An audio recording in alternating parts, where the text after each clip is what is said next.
Hello मंडळी, कसे आहात? बरे आहात ना? आजच्या या रेसिपीमध्ये तुमचं खूप खूप स्वागत आहे. तर आज मी बनवणार आहे चीज कटलेटची रेसिपी. तर चला बघूया आपण हे मस्त टेम्पटिंग चीज कटलेट घरच्या घरी कसे बनवायचे.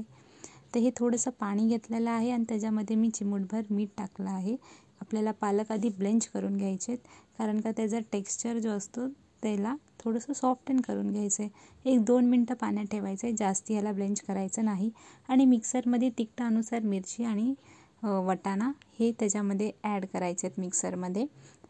आणि त्याच्यामध्ये आपण आता टाकणार आहे 4-5 लसणाच्या पाकळ्या. मला जिरं आवडतं म्हणून जिरं आणि ओवा आवडतं म्हणून ओवा तुम्ही ट्राय केला नसेल तर नक्की करा, खूप स्वाद देतो. आणि हे मिक्सरमध्ये बारीक करून हे अशी पेस्ट केली आहे विदाऊट वॉटर ॲडिंग. हे पाण्यात न टाकता हे असा पेस्ट झाला आहे. त्याच्यामध्ये मग मी मैदा आणि बेसन ॲड केलं आहे आणि थोडंसं मीठ. आता इथं लाल तिखट, आमचूर पावडर, चाट मसाला हे सगळे मसाले केले. थोडीशी हळद ॲड केली आहे आणि याला मी छान असं मिक्स करून घेणार आहे. आणि मग मिक्स केल्यानंतर हे काहीसं असं दिसतं.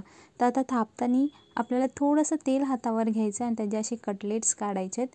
तर आधी आपण त्याला मस्त पहिले एक साईड थापून घ्यायची. आणि मग मला चीज कटलेट करायचे आहेत तर मी त्याच्यामध्ये चीज टाकला आहे मॉझरेला आणि त्याच्यावरतून एक हलकासा अजून एक गोंडा घेणार आणि त्याला मी त्याच्यावरती थापणार आहे. हलके हाताने दाबायचं आणि मग त्याला एकदम चीजही नाही, त्याचं चीज बाहेर मेल्ट नाही व्हावा म्हणून त्याला सगळे चीज व्यवस्थित आतमध्ये पफ करायचे आहेत.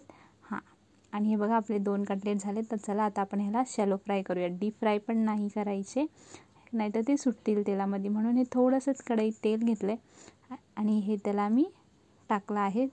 याला आता इथं मस्त असे फ्राय होऊन द्यायचे. आणि मग हे असे मस्त असे टेम्पटिंग आपले कटलेट्स तयार झालेले आहेत. आणि हे बघताय तुम्ही चीजफुल, मला चीज खूप आवडतो.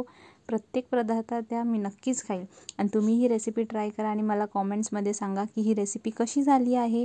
आणि माझ्या कॉमेंटमध्ये सांगा की तुम्हाला नेक्स्ट रेसिपी कुठली बघायची आहे. Please share, subscribe and like करा, शेअर करा आणि खूप सारा तुमचं प्रेम या व्हिडिओला द्या.